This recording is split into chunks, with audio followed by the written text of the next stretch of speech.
Now, before we start this video, it is important to note that Reckful was suffering from a lot of mental issues, such as depression and bipolar and so on and so forth. This isn't victim blaming, but if social media is making your mental health worse, get off it. No amount of internet fame is worth your life. And I don't think that he was on it to be internet famous. He was just internet famous and he had social media. But no amount of social clout is worth your life. If people start harassing you to a point where it's getting to you, I'd rather you disappeared from the online world than the real world. Now, this isn't my regular sort of video. I did not put any makeup on. I did not put my glasses on. I'm not trying to look pretty. I'm not trying to sound amazing for this one. I just wanted to have a conversation because a streamer has committed suicide. Reckful, Byron, has committed suicide over what seems to have been a proposal tweet. And probably the saddest bit is the fact that the person that he was proposing to did not even get to see his tweet. Now, once again, it's kind of hard to go through life assuming that everyone is so fragile that no matter what you say to them, they're just gonna go and commit suicide. But we should sorta look at what we're saying online, and if you are that fragile that you might be pushed over by some complete random online, please don't put yourself into that situation. Nothing is worth it. Nothing is worth it. So he made this tweet yesterday, and now I'll always be a little too crazy, and this is proof, but at least you'll never be bored. Will you marry me, Becca? He did an online proposal on Twitter, and a lot of the reactions to a lot of his tweets were deleted, but some are still up. Bro, they aren't even together anymore. This is kind of weird. Unfortunately, this was a cry for help. He committed suicide after those tweets. Pretty abusive, putting her in the situation, not realizing she's gonna now think her actions led to the suicide. Weird people word this as a cry for help. Because I don't have sympathy for people who emotionally abuse. You can make a cry up for help without dragging someone else down with you. His proposal was framed as emotional abuse. Healthy Gamer GG, please talk to him about why public pressure is not a good idea, even if the idea might sound cute. Seen as public pressure, please don't do drugs. You will regret this tweet. Now saying that he must have tweeted this while under the influence of drugs. This is gonna be cringe, Izzy says. And later on, Reckful, like, just minutes after tweets, I feel bad for anyone who has to deal with my insanity. He was regretting tweeting out his proposal. He is putting himself down now.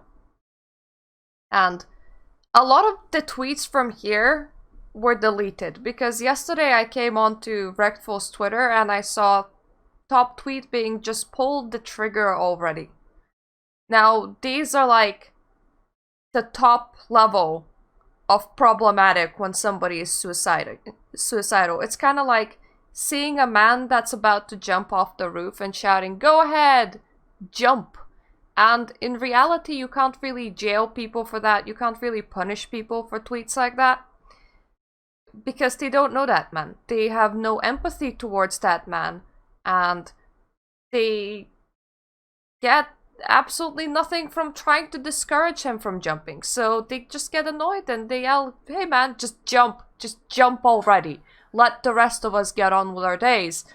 But at the same time, if you are in the mental state, these are the kind of tweets that can push you over. Which is, once again, if you're in a really bad mental state, don't be online. I am not exactly bipolar, but I have very high highs and very low lows. And during very low lows, there's a specific kind of low that I only hit several times in my life. If you hit a low where you're legitimately suicidal, take that time period 10 minutes at a time. Even if it feels like it's never gonna end. Don't do something stupid. Count the time. Count the time, because that emotional phase actually passes. At least for me, it actually goes away and it actually passes. And that, in those moments, in those hours, you can do something stupid that you have absolutely no way of changing and no way going back, and it's a shame. It's a shame because you could be a useful person, you could be a wonderful person, you could have brought so much good to somebody else's life, but in those moments of weakness, in those moments of darkness, you made a decision that made everyone else's lives worse, even though you thought that you're making them better, because you thought that you were a drag on the society, you thought that you were useless, you thought that you do no good, just harm. And I don't think that it's unique to be struggling with that kind of thoughts. I think a lot of people are struggling with self-worth and self-worth related thoughts. Just when you hit that low point, stay away. Switch off Twitter, mute comments, mute whatever you need to mute. Don't let this noise define you. Don't let this noise get into your head. But anyways, there were even some horrible comments after he has died, because, you know, that's what you do. You drag a corpse. Don't really know who he was, but anyone who kills themselves is a travesty. I can sort of understand where this person is coming to a little bit. I tend to think that I have convinced myself at one point in my life that people that commit suicide are weak. Mostly because if I think that I am weak by taking this action, I am less likely to take it. That was my reasoning behind it, but really it takes a lot of power to will yourself to end your own life. And it is not a good kind of power, and I hope that none of you ever get to a point where you can actually push yourselves through that and end your own life, no matter who you are. No matter who you are and what you have done. Nothing is a worse decision than just ending yourself. Mostly because whatever time you have left, you can probably do some good in the world. And by ending yourself, you end that opportunity. You end that opportunity to make peace. You end that opportunity to turn foes back into friends. You end that opportunity to spend time with your loved ones. You end that opportunity to pet a cat. Even the little things, as feeding the birds tomorrow, or patting your pet cat, or being the best you can be for your dog. Doesn't even matter that other people don't like you. Your dog does. Your cat does. The outside bird that you have been feeding might do. The deer that might visit your backyard might do. There is always something good, even in the darkest of hour.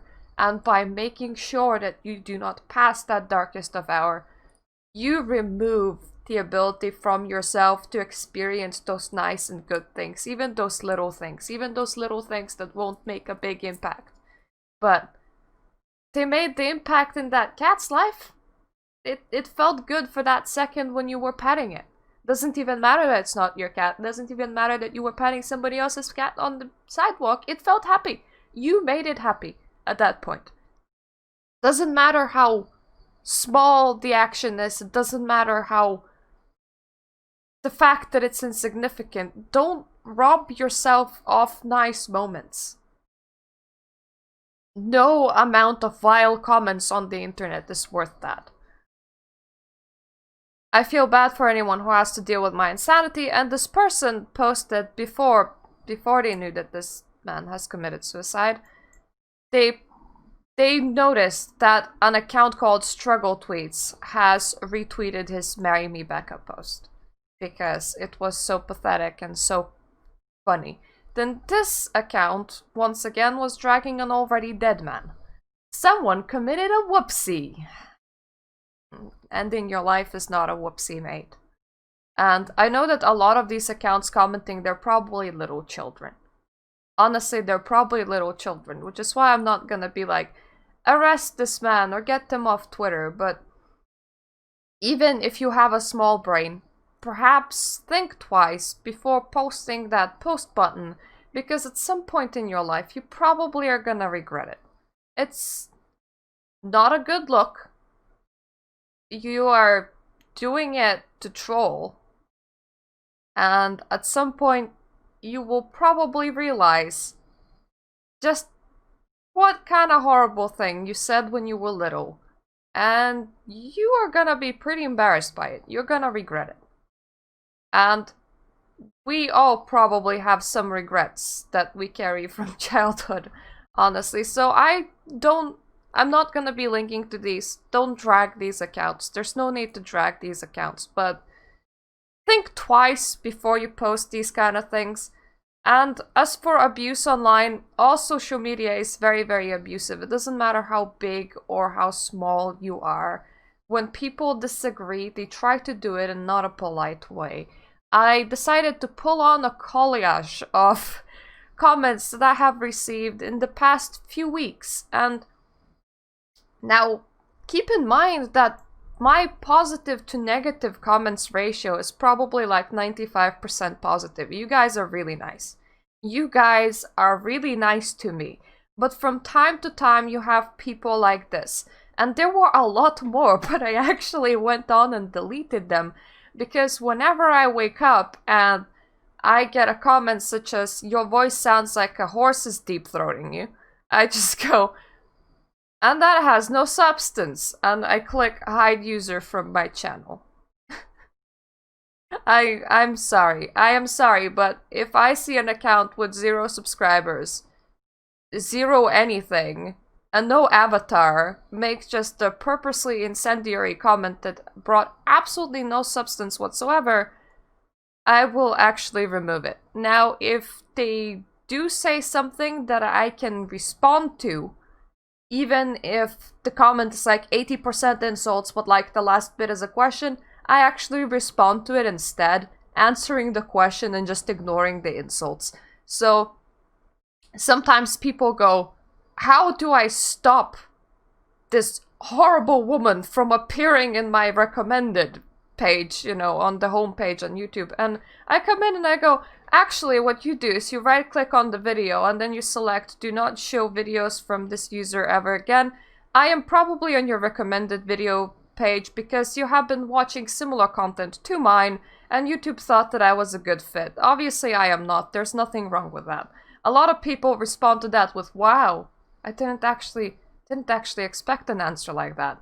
Which is, like, they come in, do a particularly incendiary comment, and then they don't respect you to be nice. So I am nice whenever I can, because there's no reason to keep hurt in my heart over comments like these. I'm not even gonna read them, but yeah, I haven't bothered censoring people's names. I haven't bothered censoring people's avatars, because if you're gonna leave a mean comment, I may as well show it as it is. Honestly, if you take offense with this video, you can ask me to censor it later, and I will. So, yeah, don't do that if you can. I mean, it doesn't affect me as much, honestly. Some comments, they deeply concern me for some amount of my time, such as she's pretty much an embarrassment to our gender, and at that point I tend to actually screenshot the comment and probably make an angry tweet, and then that feeling of deep concern just goes away and I'm back to relaxed self. So if your comment actually triggers me, I might make a tweet about you. I am very sorry. But with majority of them, it's like, pfft, okay, I'm ugly, I sound bad, so you think that I'm a man? Okay, I have a life, I have a husband, I have some cats. Nothing you say will change that. Nothing you say will actually influence my real life. So I don't particularly care. You can say that if you want. It's that sort of attitude. And once again, this isn't meant to demean anyone. This isn't specifically trying to shame Reckful or anything. This is just me telling you that A, think twice about what you post online. It's not a criminal offense, but if you can post a not so mean thing, if you can word a thing in a way that won't influence the other person's mental health and you do care about that, do so. I am here to tell you that some comments such as, he committed a whoopsie to a person that killed themselves, you're probably gonna cringe at that yourself later, that there's absolutely no reason to post things like that. And I am here to also tell you that if your mental health is at such a level where comments like that will have a big influence, don't be online, because nothing is worth your life. Nothing is worth your life, no matter other people's opinion about you, no matter what they post, no matter how hurtful it is. Nothing is worth your life. Your life is so much more precious than any of those little people online, than any of those people shouting at you. Always remember that. Always remember that. That doesn't mean don't take constructive criticism. That means don't let that affect you. Don't let those comments affect you, because my god, it's not worth it. It is definitely not worth it. So social media is a very mean place, and it always was. It always was to a level, and it's just not worth your life. So this has been a departure from our regular uploads. I'm gonna go back to doing happy topics later on. I felt the need to talk about this, especially considering that a lot of people are flip-flopping between very canceling people very, very harshly and then saying that, you know, bullying online is bad. I felt the need about saying something. Just don't let negativity affect your life if you can. There's plenty of negative things around you. There's plenty of negative things in the world now. It's not worth dying over. Thank you for watching. I hope I'm gonna see you on my other videos that are hopefully gonna be a lot more cheerful than this. And see ya.